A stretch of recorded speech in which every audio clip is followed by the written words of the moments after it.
Peace and love. And let's get to it. Okay, let's get to it. A question was sent in about who is Enoch in the Medunetter. Okay. Just a show of hands here before we start. You can type the word Enoch in. Who's ever heard of Enoch in the Book of Enoch? Enoch seems to be pretty popular amongst the conscious community. Have you heard of Enoch?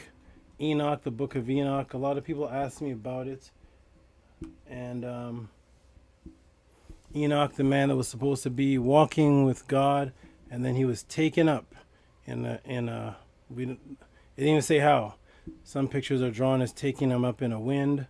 Some people have him cartoons where he just disappears. That's we have to deal with these things because, of course, these are things that affect people and their belief system. I can actually use Enoch to kind of break people out of the matrix and give the reality on who that was in reality. So the question that was sent in by Jay Kirkland was, who would Enoch be in the Medunetter? And this question is asked because we know, as I teach, that a group of men called the Ptolemies, who were actually the children, the first one, Ptolemy Soter, who was actually the child of Alexander the Great, came in with Alexander. He came in 332 BC. And when he came in to Kemet, he did something a lot different than when he went to other areas to conquer them. When he went to other areas to conquer them, he killed, massacred, took over the area. When he came to Kemet, he actually believed that he was the son of Amun. This is where the Matrix story comes from. He met an oracle, and the oracle confirmed that he was the son of Amun. He changed his name. His name was Alexander the Third. This is one of the places where the Trinity concepts come from. He was Alexander the Third, and he is Alex and Ander. He believed he was the son of Amun. Right? This is where you get the concept of Ander's son, which means the son of a man. The son of man became a title of Jesus. So Ander's son was actually a title prior to, but he was just Alexander, and Ander means man. So thus, in the Matrix movie, when they created it, they created Neo, who was the chosen one. That's where Neo comes from. He was the chosen one, and he was called Mr. Ander's son, right? The son of Ander. And Alexander was the chosen one, who was the third of the Alexanders, and the third of the Alexander family, children, third junior, as they would say. And he believed that he was the one, the chosen one, son of Amun, the hidden one, which becomes the Jesus story. When he went into Kemet, he didn't go in there pillaging and killing people. He did something a little different. He started dressing as the black people that he saw. He changed his name to a Kemetic name that they don't say in history, but he changed his name to a Kemetic name. Historians don't say it as a popular name. They keep calling him Alexander when he himself changed his name. And then he believed that he was a Kemetian. He believed that he was a person of the Nile Valley. And then the person before him that he conquered, Darius. And before that, before Alexander, was Ashur-bani-pal. Ashur-bani-pal was the Assyrian king who had the largest of the stone libraries. That means the largest documents of stone. Austin Henry Layard was an archaeologist who had a book, Discoveries at Nineveh, where they talk about over 25,000 tablets were found, and they were the largest extent tablets of history found in a particular area.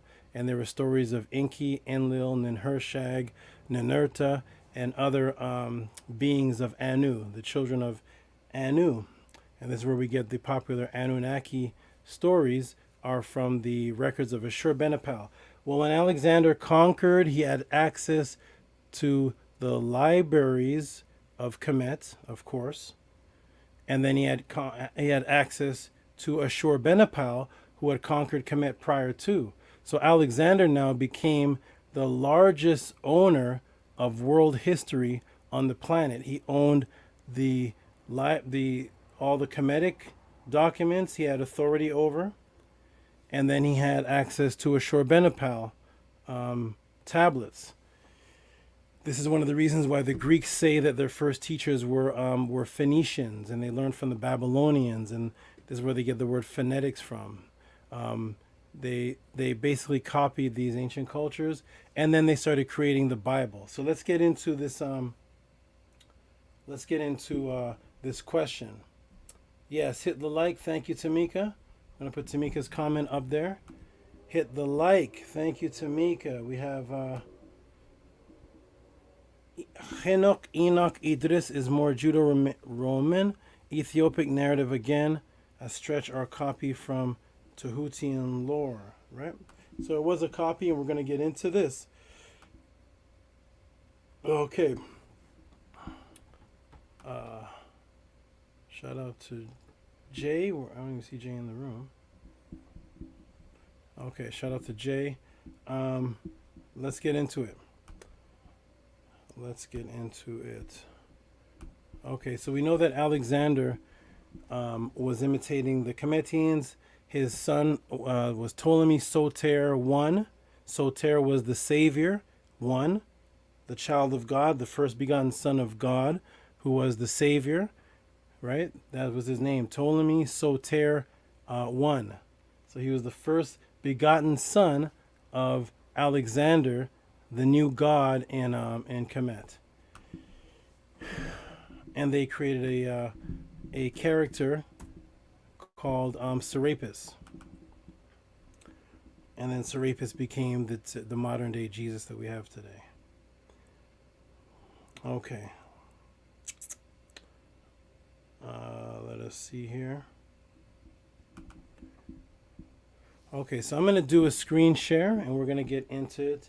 Okay, Freddie said he's heard of Enoch. Wonderful. Freddie's heard of Enoch. And we got Super Mogul. Okay, let us get into this Enoch, and then we'll get into the number question and some other super chats or cash apps that were sent. And let's get into it. Let me take off the banner. Take off the.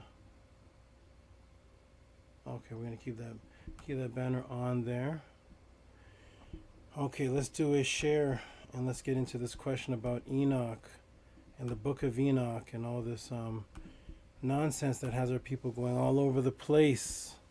We're doing a screen share now, and so if you ask a Hebrew Israelite or a Christian, they will tell you that the Ptolemies issued 72 Jews to translate something called a Torah, or a Pentateuch and a Tanakh, or an Old Testament. Unfortunately, we cannot find one record of any ancient Hebrew claiming that this ever happened. It's only coming from one source, and that source, of course, is the Greeks themselves. The Greeks say this. What we're looking at today, and I always show that the Greeks at that time had no interest at all in any type of Hebrew culture. They were not interested in getting any translation of a Hebrew text. They were not interested in trying to give the Torah to the people. The Greeks, the Ptolemies at that time, the exact same Ptolemies, at the exact same time the Septuagint was put together, here was their religion. So the Septuagint was put together around 287 BC. Now this is the Great Mendes Stela, right? And this is 264 BC, 284 to 246 in that time period, and within there was 264. And that is the exact time period of the so-called translation. So here are the people that are supposed to be interested in translating the Bible, and here they are on stelas. These are the Ptolemies right here. Ptolemy II of Philadelphos, and here he is dressed up as a Cometian. I don't see any form of Rosh Hashanah, Yom Kippur, any form of Sabbath keeping, any form of anything that shows that the Ptolemies had any kind of Hebrew interest. The Ptolemies are here on the stelas, dressed up, and here's the clearer image of them, rendition of them, dressed up, worshiping Ptah, the bull, Ptah.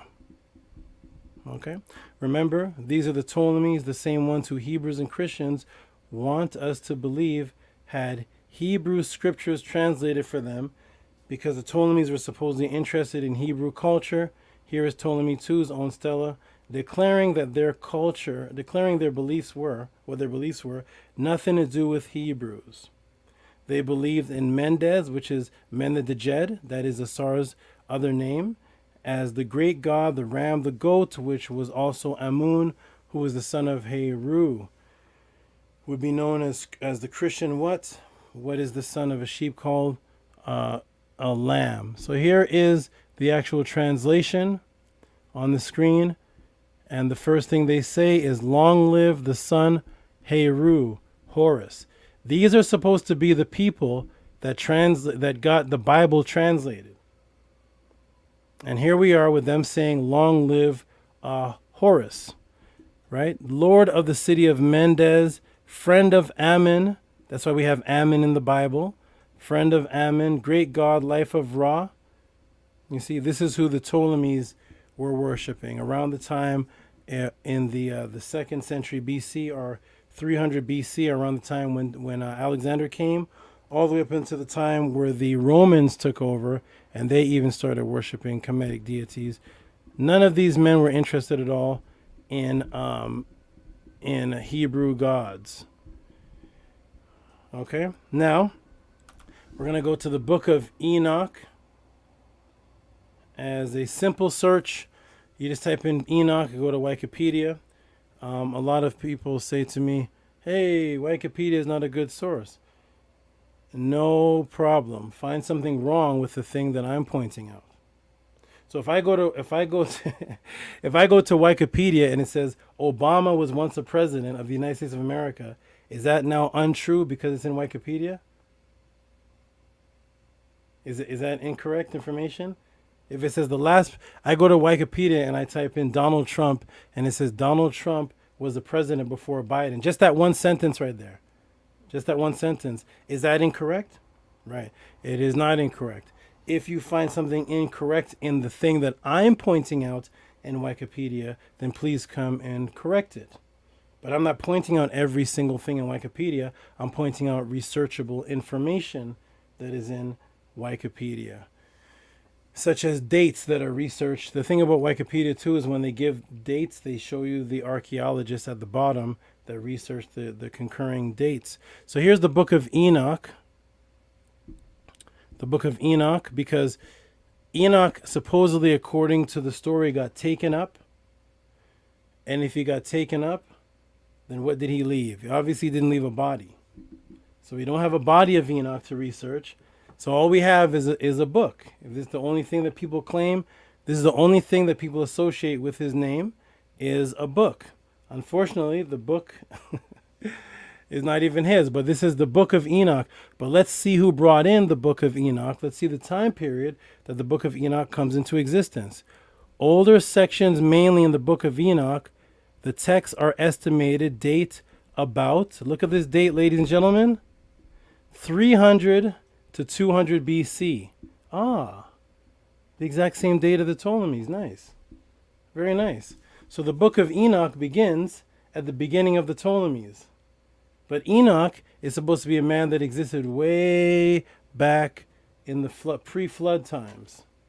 Pre-flood times, because he's Genesis or Bereshit 5:24, I believe is Enoch. So he's pre-flood time. So he's thousands of years old, but yet his book only dates back to the time of the Ptolemies. And the latest part of the book is probably 100 BC. How could one man He wasn't even alive. He wasn't even alive at this time. So who's putting out the book of Enoch? Where's the book of Enoch coming from? It's obviously coming from the Ptolemies and existing after the Ptolemies come into effect. We can't find any ancient book of Enoch. So right off the bat, we have Enoch dating back as far as whatever he left, because he didn't leave a body. He was taken up by God. Going back to the Ptolemies who studied Kemetic information and Ashurbanipal's information. So what is Enoch most known for? Here he is.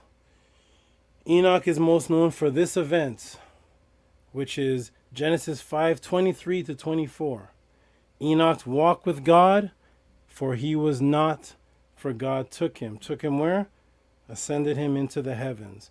Every time you see an image of Enoch, he's flying in the sky, or he's looking up at the sky, and God is taking him up. It's basically the only thing he's ever accomplished are done. We don't have any works of Enoch other than a book that came 3,000 years after he was born. And we have nothing from Enoch other than a story left in another book that's not old, which is the book of Genesis that the good brother Mighty Hebrew calls Barashit. And the book of Barashit is a young book as well. And in here it talks about Enoch was taken up. Where does this story come from? As far as the Medunetter, where does this story come from? Okay, this story does come from Kemet. It comes from a set of tablets that are in Kemet, but were actually in cuneiform. Okay, so these are a group of tablets that were found. Well, some of them were in cuneiform, because not all the tablets, I'm going to say the name of a set of tablets that you can research. Not all of them were in cuneiform, but because there was conversation between the Hittites and Queen Tai and the people of that time, there were conversations in different languages. Several of them were in cuneiform, but they are from the Tel Amarna tablets. The Tel Amarna Kemetic tablets. Let's take a look, because in the Tel Amarna Kemetic tablets speaks of a man called Adapa Utanefishtim. Sorry, I'm not Utanefishtim, that's Noah. Adapa Utu Absu. Utu Absu, let's check him out on the screen. And here we are. We have Adapa. Here is where the Enoch story comes from. Adapa is from fragmentary tablets from the Tel Amarna in Egypt, in Kemet. So who had access to the Tel Amarna tablets in Kemet? Of course, the Ptolemies. So when the Ptolemies come in, but see, the Ptolemies only come in 300 BC. So when they come in, of course, the Ptolemies and Alexander are coming in, taking all these stories and creating stories out of them, similar to how Spider-Man is created. Santa Claus. Santa Claus is a great example.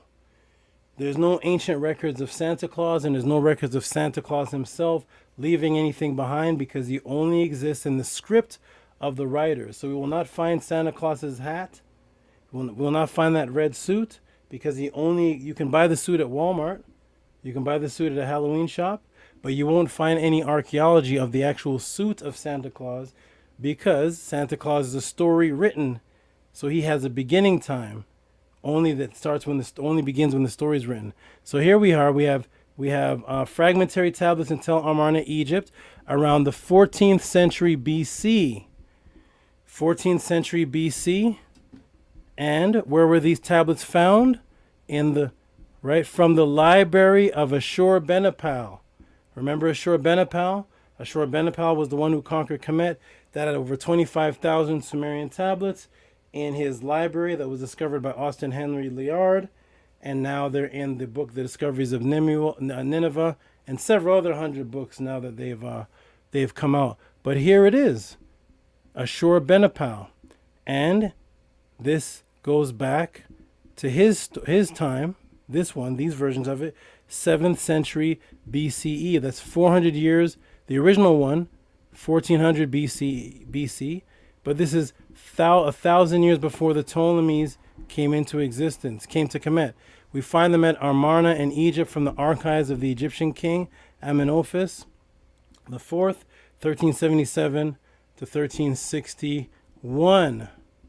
And then they were collected, and then Ashurbanipal got them, and then the ones he got date back to his time, of course, because that's when he existed. But the original ones go back to 14th century BC, which was a man named Adapa. What I did is I went to the translations of the story of Adapa. The story of the winds is what it's called. And here, what is Enoch known for? Enoch is known for ascending to heaven.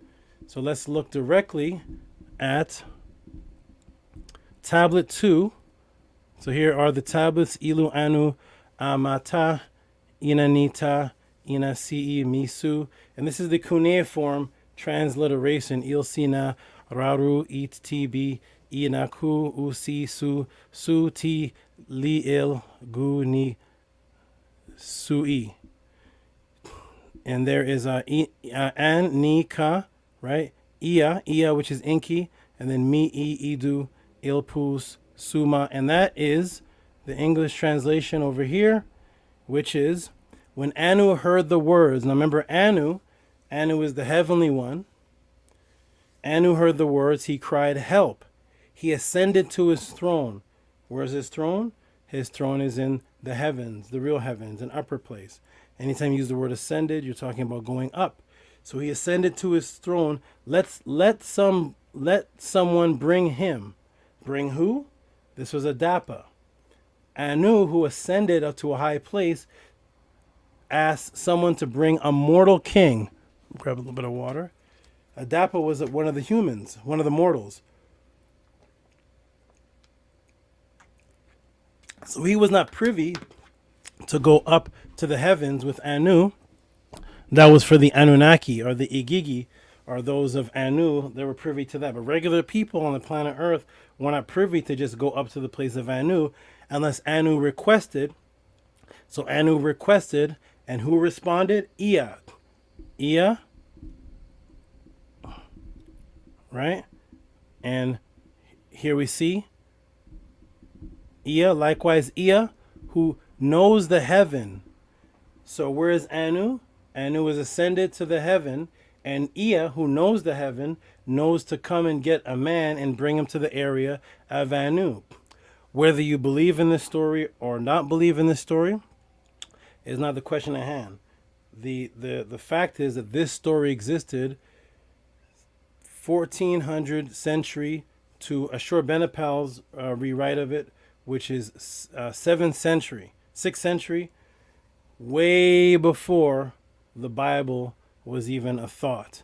And so Ea, who knows the heaven, aroused, he caused him to wear with a mourning garment. He garbed him and gave him counsel. So here is Enki now giving this human man counsel, because he's about to go talk to Anu. This is not something normal amongst the people that they just walk up or get ascended to where Anu is. So he had to get prepared to put on a garment. He garbed him. He had to give him counsel because he was one of the sages, but he had to give him counsel.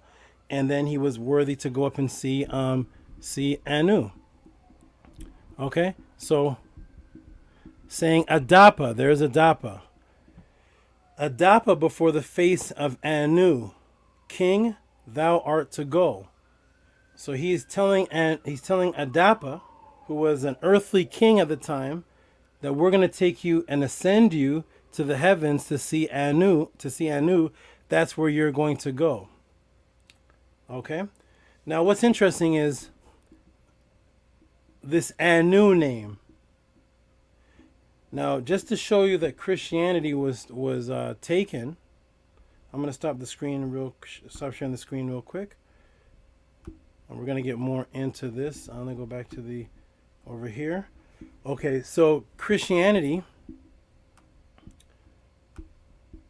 was taken, and Hebrew Israelitism was taken from Kemet, and this is why the concepts, I'm going to pull up one of my files, are clearly taken, especially this Anu concept, because this Anu was the name of the heavenly God before there was a Yahweh. We don't find any record of a Yahweh. We don't find any record of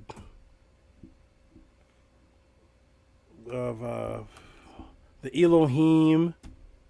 My good brother Maya Hebrew keeps talking to me about the Elohim, and I ask him, where are the ancient records of this, the Elohim and all of this? So I'm going to go ahead and show something right here for everyone to see. I'm going to go off memory. I think it's I can't find it on my screen. Okay, yeah, okay, here we go. I'm going to pull it up right now and show it on the screen. And here is the screen is John 8:32. And we go to John 8:32. Put this on the screen here. And boom. Everybody can see John 8:32. If you ask a Christian, where is their God? Their God is in heaven. John 8:32 says, and he who said unto them, ye are from beneath, I am from above. Right? So here is Jesus talking about the ascended place, the above. You are from this world, I'm not of this world. So this is their Jesus. Their Jesus talking about he is from a place of above. But where did this concept of above come from?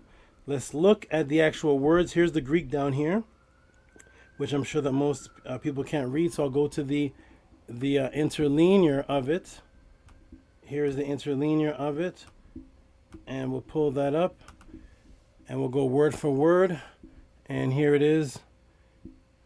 You are from, ek, beneath, kato, I, ego. The word ego just means I. I am from. And look at that word for above there. Ano. Does everybody see that? Anu. Anu. Anu is the word that the Jesus of the Bible used for the above. You see that? So we're going to get off of this. So Anu, An was the Assyrian Sugagi Kiyengi, most high of the Igigi, or the Anu Naki, or those from Anu. And he's from the ascended place, the heavens. And Jesus now is in the New Testament telling people, you are from below, I am from Anu. Anu, which became a concept of the word for above, or the heavens. Of course it did, because the original concept of above, in where they stole the stories from, was Anu, coming from this Adapa story. Here we are back to the Adapa story, saying, before the face of Anu the king thou art going to go. Okay, then we come down here with Inanasa emi ini lehi ama ina ba bi ilu ani inati hika in ba bu ila and these aren't even there. These ones in the column. Demuzi, who's Tammuz, right? Gizida, right? And then down here to 3. Adapa Inapan. Ilu is not there, but Ini, Sari, Ataka, Lekma, and Tima. I'm just going to go to the English. Here's the English here, and here's the translation of it. To heaven. So you see Anu is in the heaven. He's going to be brought to the heaven. When thou comest up. See, I have up here. Up is in red.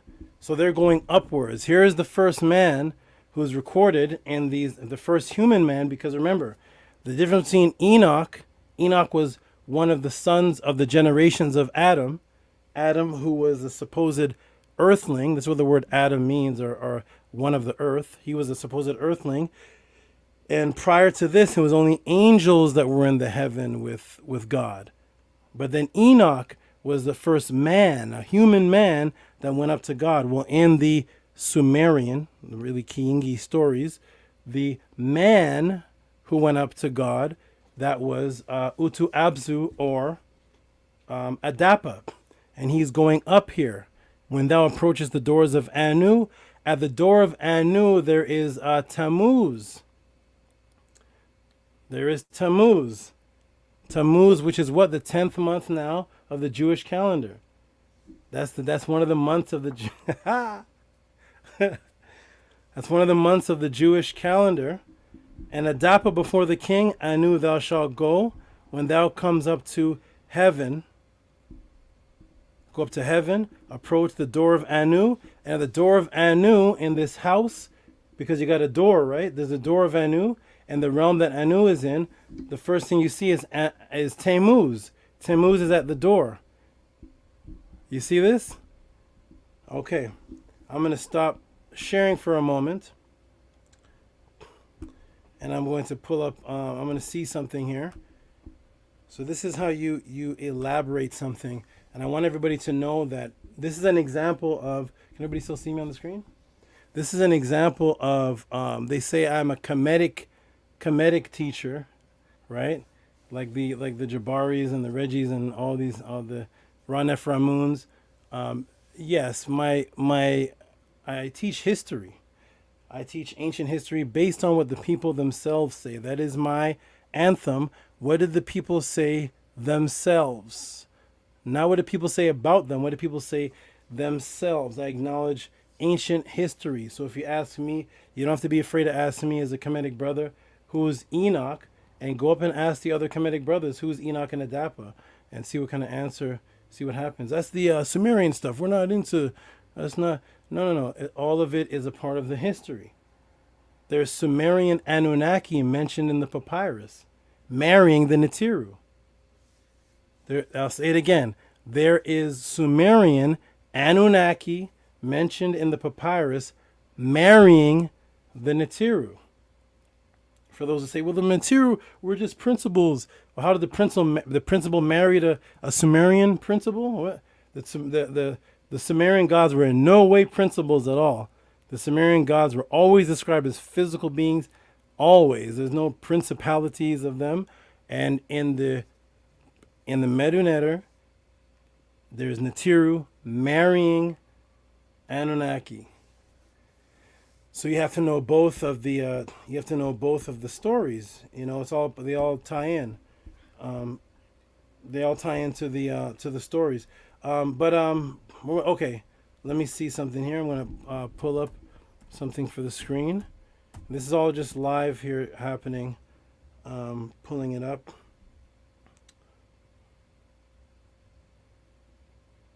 And see if I can find this. Actually, I could just pull up. I'll just go to. Let me go to Great, and I'll go here. I'll see if I don't have it. We'll just go right to the online and see if we can find it. No, that's okay. Let's go straight to here and see Tammuz in the Bible. A lot of people don't know that Tammuz, the same God who is who's mentioned at the door of the house of Anu. He's at the door of the house of Anu. We're gonna find him in the Bible mentioned, and where he's mentioned is in a very interesting place. So remember this. We're going to go to, I like the blue letter. I like the blue letter Bible. Let me go to the blue letter Bible. Where's my blue letter Bible here? Like I said, this is all live. Blue letter Bible. We're going for, let's see. And I'm going to show you how they took the stories. And here we are. Boom, the blue letter Bible. So I'm going to go back now to the Adapa. I'm going to go back to the screen share. I'm going to go back. So many things are on the screen. Like I said, this is all live. Am I still on the screen? Yep. Okay, so where's the StreamYard? Where is the stream at? I have so many things on the screen. I don't see my duck symbol of the StreamYard. Interesting.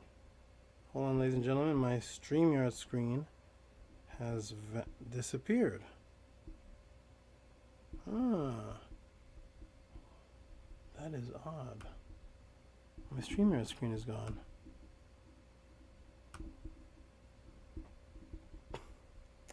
One second, everyone.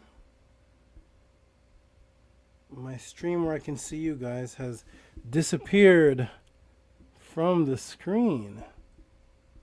Interesting. They can still see me? Yeah?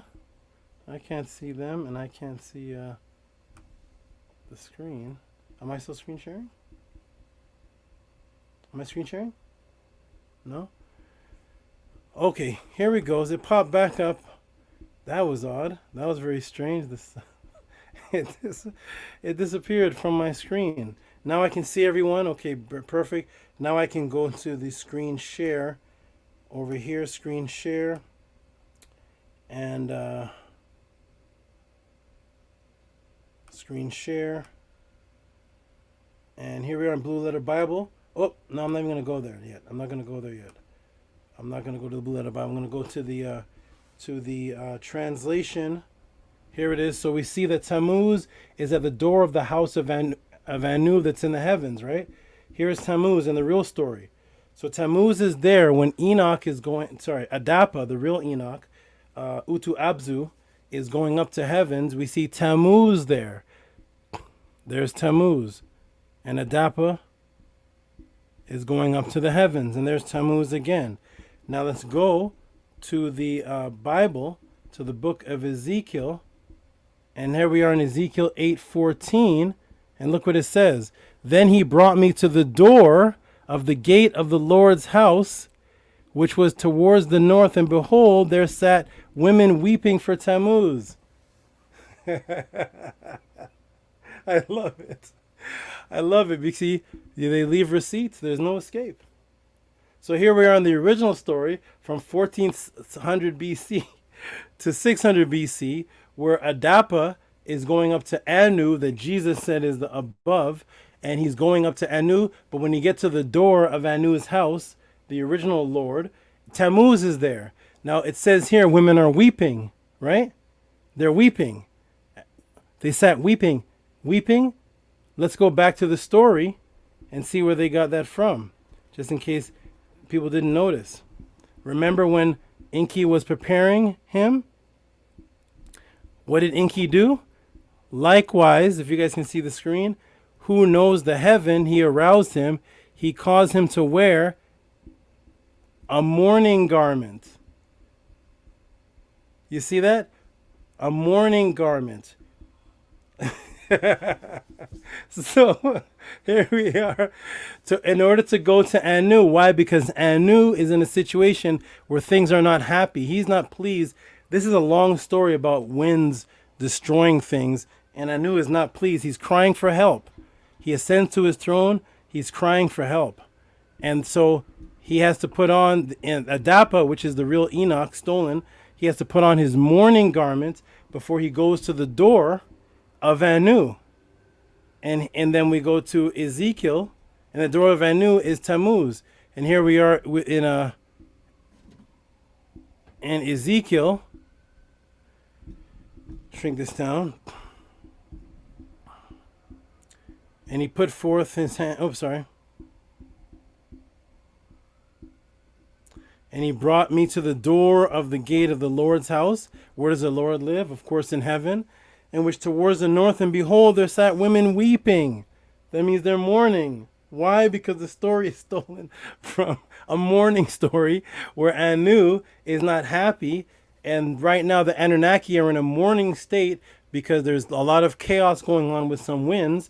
And they're looking for Adapa to come up to heaven to talk to Anu. And so so Enki counsels him and tells him to put on a weeping garment, a mourning garment. And when you get to the door, boom, Tammuz is there. In the Bible, when you get to the door of the Lord's house, Tammuz is there. What's Tammuz doing at the door of the Lord's house? Tammuz is at the door of the Lord's house?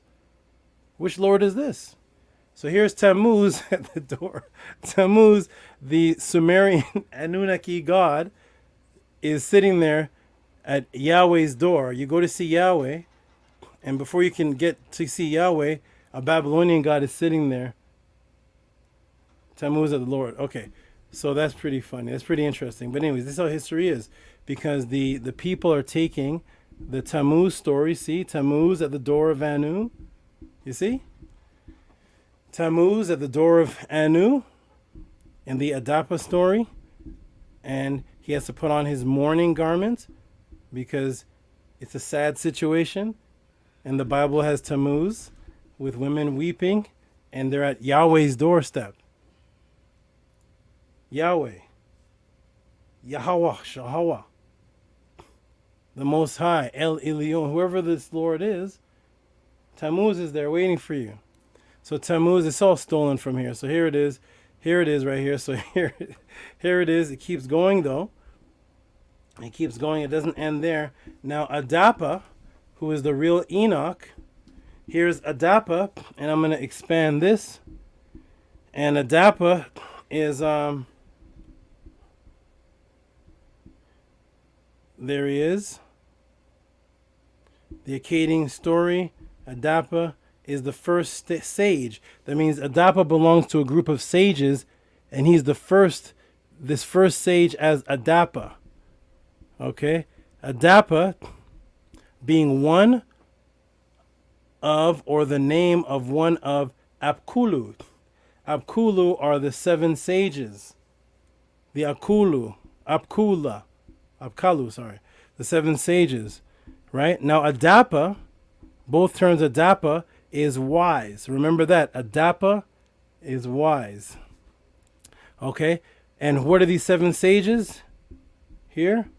The 7th Apkulu Utu Apsu is said to have, right? So in this story, he is the 7th Utu Apsu. And what does he do?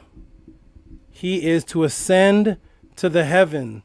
In the Bits Mizeri, he ascends to the heaven. And in the myth of Adapa, he visited the heavens.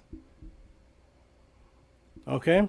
And Apkulu have legends that place them halfway. What are these sages? They're halfway in between the world of men and gods. Isn't that what Enoch was? Enoch was a man who walked the earth, and he's the first one to, they say he was translated. He was translated up into the heavens, they say. He was just not. They didn't say anything came and took him. He was just walking with God, then all of a sudden, boom, he's up in the heavens. Because it comes from the story of the 7 sages, and Adapa was the first of the 7 sages. He goes up to the heavens, and then men were going up to the heavens. But Adapa's story is the first one they copied it from. So Adapa, and now here we go over here.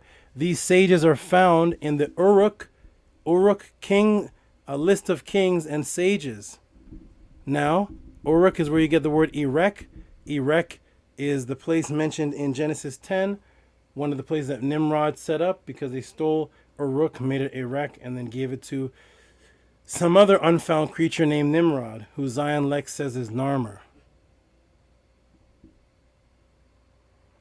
Okay, so here is the 7 sages in the Gilgamesh epics, another set of Sumerian tablets where you get the flood story, the Noah story from, and you have Ealu, King Adapa was a sage, and here's this sage, 1, 2, 3, 4, 5, 6, 7. During the reign of who? Dumuzi, that is Tammuz, because the letter D and the letter T are interchangeable in ancient times. One is a soft D and one is a hard T. And that's Tammuz, the shepherd, the king, right?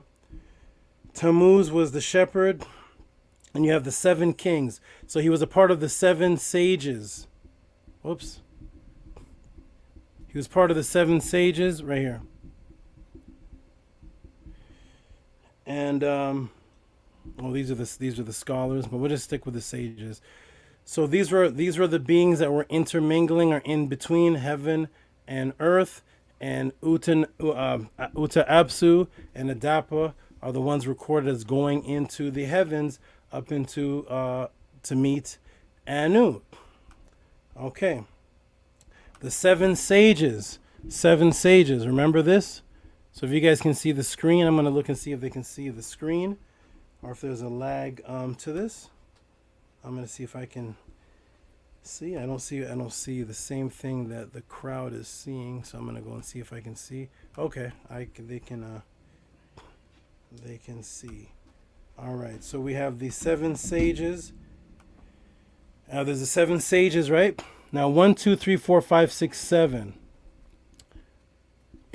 How did they steal the seven sages and give it to Enoch? Because remember, Enoch is in a line of men from Adam. Let's take a look. Over here. You have Adam, Genesis 5:1, 22. That's one. You have Seth, Genesis 5:3. Then you have Enos, Genesis 5:7. Canaan, Genesis 5:9. Mahalalel, Genesis 5:12. Jared, and then you have Enoch. What's interesting about this set of names is that Enoch, who's stolen from Adapa, he's the seventh one. You see that? So they took the seven sages and created the seven men starting from Adam down to Enoch. And who's the seventh one? Enoch. Right? The seventh sage, Utu Apsu and Adapa. Now he was called Utu Apsu. And what's Utu Apsu? Utu Apsu means the heavenly sun. The heavenly sun associates with a solar year, right? Because you have a lunar year and you have a solar year. I'm going to go back into the chat to look at everybody and see something. And I'm going to ask you guys to type it into the chat. Everybody, how many days are there in the solar year? Somebody type it in the chat room. I'll put it on the screen. How many days are there? There's a lunar year and there's a solar year. How many days are there in the solar year? Somebody just type in. I'm going to put it on the screen. How many days are there in the solar year as opposed to the lunar year?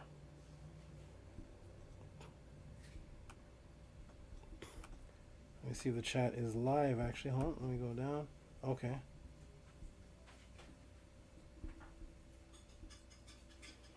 $360 somebody put. 360 days. So how many days, and let me ask it an easier way. How many days are there in the year? Because we don't actually only base our year on the amount of times the earth rotates around the sun, but how many days are there in the year? Somebody type it, and I'm going to put it onto the screen. How many days are there in a year? Okay, we have, and this is interesting because we have Michael Brown put 360 because it used to be 360. There's a story behind that, and then 5 days were added on. But we have Lamar with the correct accepted answer: 365 days of the year. Now remember, Adapa, other correlation was Utu Apsu. Utu Apsu, which is the heavenly sun, the sun that's in the heaven, and the sun controls the days of the year by the amount of times the earth spins around the sun, giving us our solar year, 365 days. Right? I'm going to go ahead and screen share again.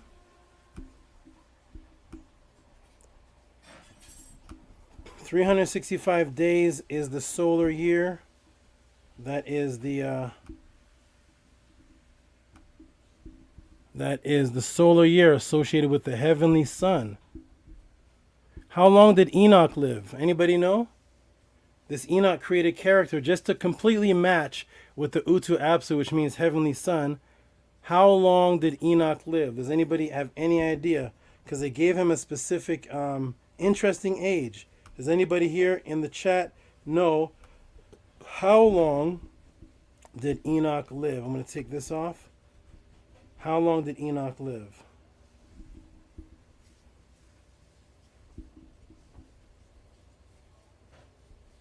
Let's check it out. Now, Donkey says something interesting. Yes, technically he would still be alive, right? But how long did Enoch live before he was taken up to the heavenly sun, or up to the heavens, upward where the sun is? Ah,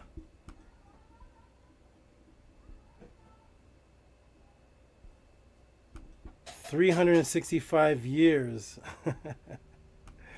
Three. So Utu Apsu, associated with the heavenly sun, who is Adapa. His name means heavenly sun. He was taken up to the heavens, taken up to Anu. Utu Apsu is the heavenly sun, which controls a 365-day cycle. And when we go to on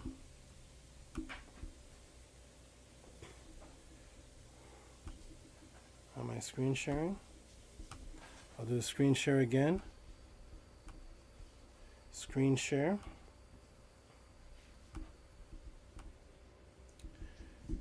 How many days did Enoch live? Genesis 5:23. Let's check it out. Let's just confirm, because you never know. We're gonna type in live. We'll put in there's Ezekiel. Put Enoch. See if it comes up in the Blue Letter Bible. Enoch.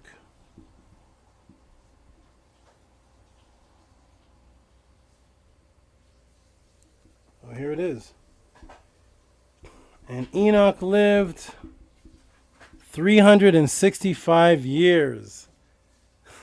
So Enoch lived the exact amount of years as there are days in a year, because the whole story of Enoch was taken from Adapa Utu Abzu, who is also called that which was of the heavenly sun, the light sun, which controls the solar year. He went up to see Anu, and this Adapa word, guess what's created? Because the Freemasons now come into this. The Freemasons step into. I'm gonna pull up my. This is one of the books that I never put out in 2006.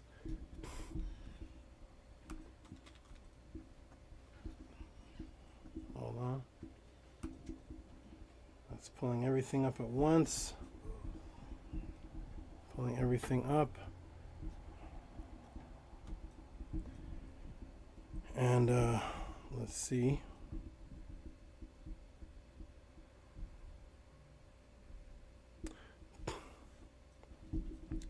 Okay. I'll go ahead and do a screen share. And then I'm going to have to take a little break, but here is a screen share. So Adapa creates a very interesting word, because Adapa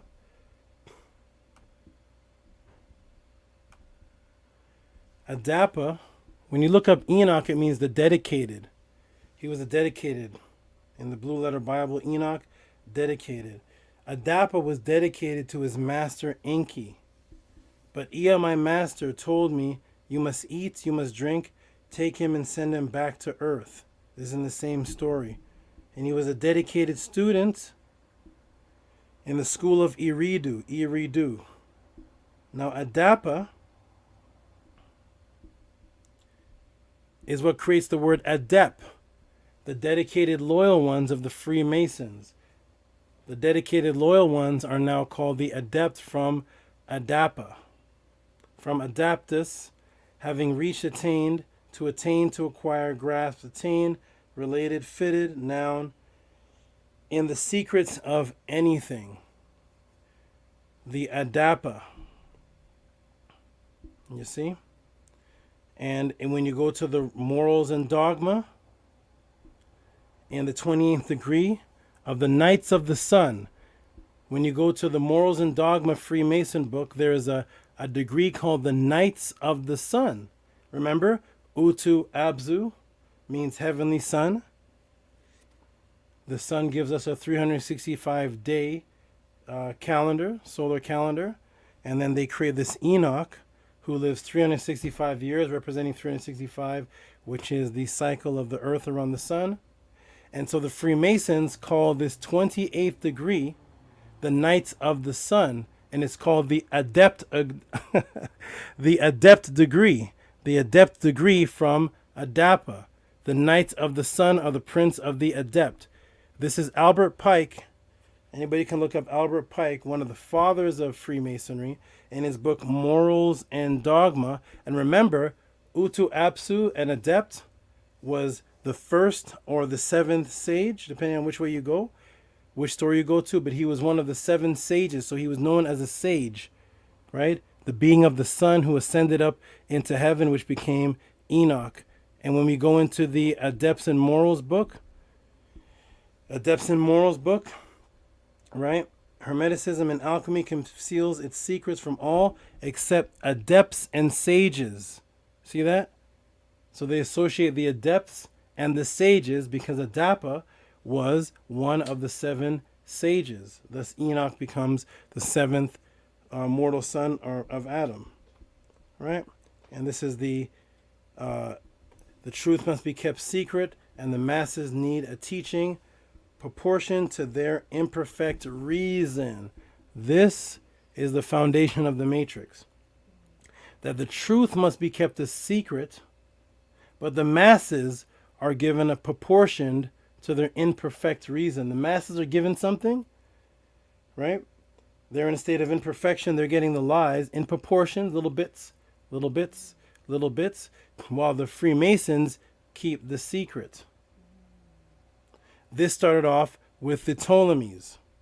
The Ptolemies, the Ptolemies keep the secrets, the knowledge of Kemet.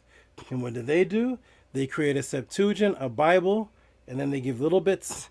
Instead of giving you a full Adapa story, we're going to give you Enoch, not the seventh sage. We're going to make him the seventh son. We're not going to say that he ascended to a place where Tammuz is. We're going to say God just took him up.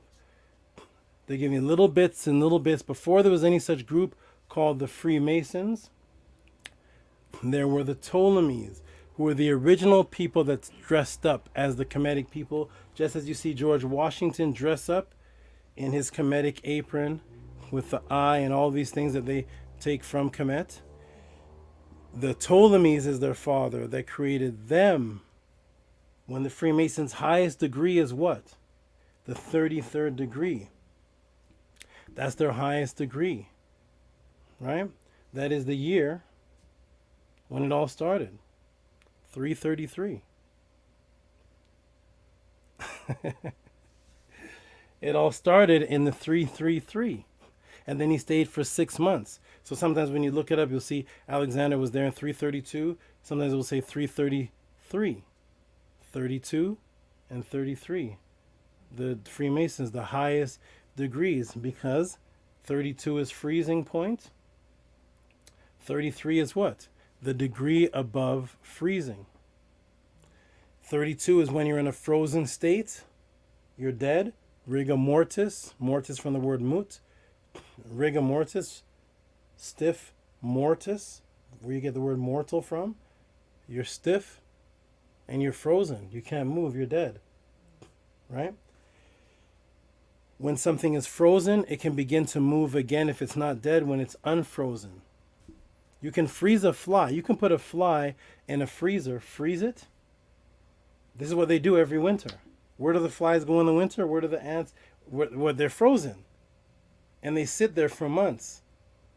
And then, when it gets warm, when you watch any National Geographic's movie, or documentary, as it gets warm, they come back to life. They were frozen the whole winter.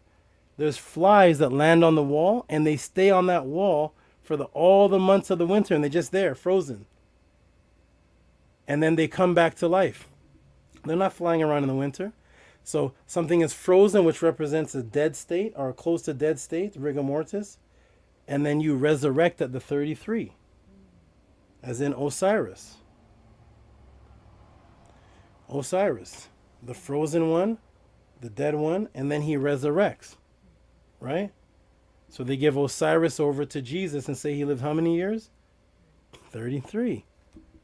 333 when Alexander came, the highest degree of the Freemasons, And when Jesus resurrects, because Jesus is Esau, that's just one of Heru's name. Esau, which means the pathway to Osiris, because no man can get to the Father but through Horus. That was the Kemetic teaching. And then it became no man can get to the Father but his name, Heru's name was Esau, which literally was drawn as a pathway. And he's the one that holds your hand and walks you to Osiris in the afterlife so that you can be resurrected. Jesus becomes the one that you have to go through in order to get your resurrection to live in heaven forever in the above, the Anu, with the Heavenly Father, who was Osiris. And that's who the Ptolemies were worshiping. Okay, so that is so that's the answer to that's my answer. That's the answer to the question of who would Enoch be in the Meta writings or the ancient writings, and we found that the story goes back to Kemet, and then into Assyria in the 7th century, and then into the hands of the Ptolemies, and then given to you as Enoch. Let me tell you something. The focus, let me get some more water. The focal point of the creation of the Bible and religion is to just change the narrative of who the supreme beings are. That's all that it was. Every religion, all the religions are fighting over one thing. If you walk up to a Muslim and say, do you believe in killing? Astaghfirullah. No, we don't kill. No, murder is a sin. If you walk up to a Jew, do you believe in killing? No, one of the 10 Commandments. A Christian, should you steal? Should you murder? Should you rob? Should you rape? Should you do all these things? All the religious people will say, no, that will prevent you from getting to heaven.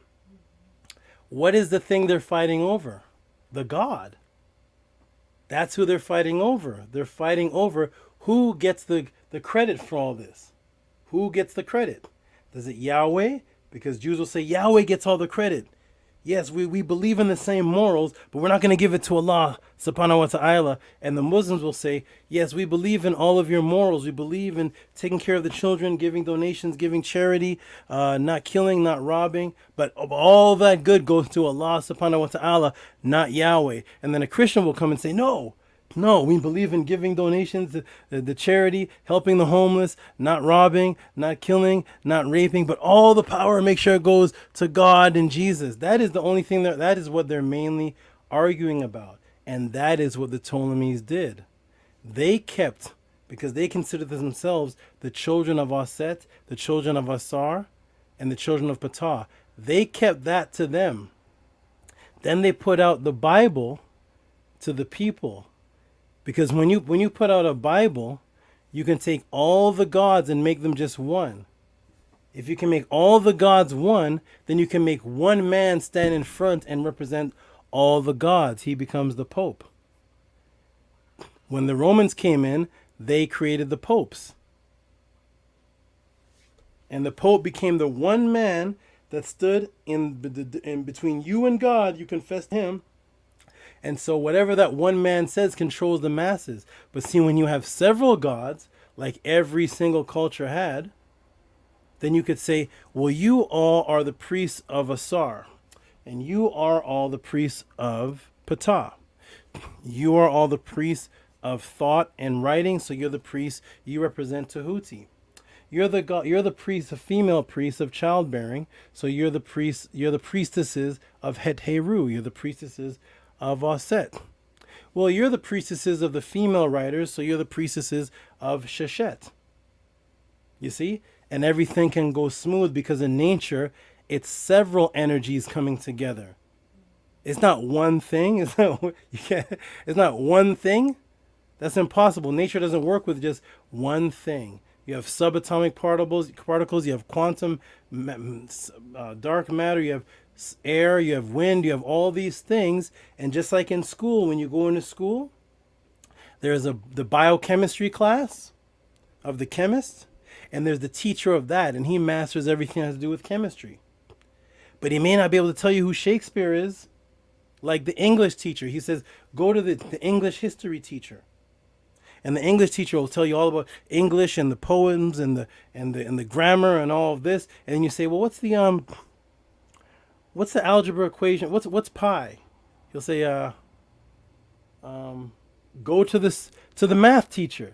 And the person in the math that's over the math teachers, he will tell you all about calculus and algebra and division, but he may not be able to tell you about history.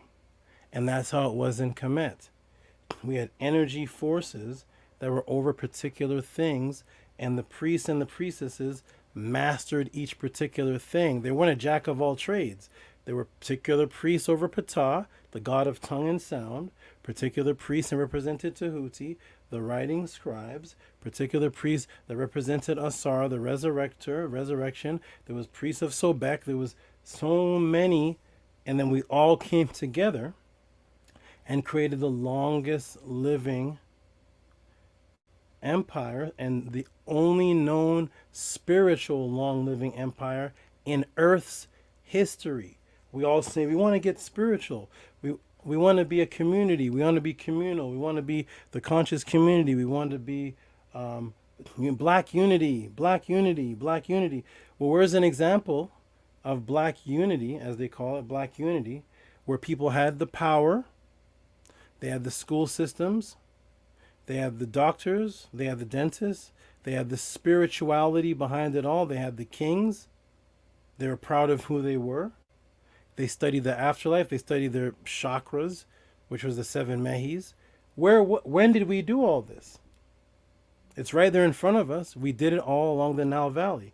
But see, if you introduce religion, then you create separation. No, I'm Allah, Islam, Yahweh. No, and you create all this chaos, and then you have separated people that don't date back to when dark-skinned melanated people had their spiritual path. And that's what the Ptolemies did, and then that's what the Pope does, and all the religious leaders now, they promote that so that you are only under one person that represents one God. And in ancient history, there wasn't even a God. There wasn't even a God. That's another question I was sending from a super chat. Why do we use the word God? We'll get to that. But there wasn't even a God. There were netters. Netter doesn't mean the same as God. And the proof that netter doesn't mean the same as God is because God only covers men. There it is right there. God only covers men. Because there's the word goddess, right? Which man in this room wants to call himself a goddess? Raise your hand if you're a man in this room, if you want to be called a goddess, brothers. No. Because goddess is the feminine, God is the masculine. So as soon as you say you believe in God, you've just cut out all feminine deities, all feminine energies. But see, in Kemet, we had the Neteru, which were female and male energies. The Native Americans have the Kachina, female and male energies. There's the Anunnaki, female and male. You keep going all along, female and male, until you come into the Bible, where it's just God. You come into the Quran, it's just Allah. Kol huwa Allahu Ahad. Kol huwa Allahu Ahad. He, it starts off with He. He, Allah, is one God. So if you believe in Allah as one God, before you get into the one God belief, you have to start off at the beginning of the sentence and believe that it's a He. Not she, Allah, is one God. Not they, the male and female, but He is one God. And that is what the creation of religion did. It took away the biological imperative nature of people, that you need male and female energy for everything. Okay.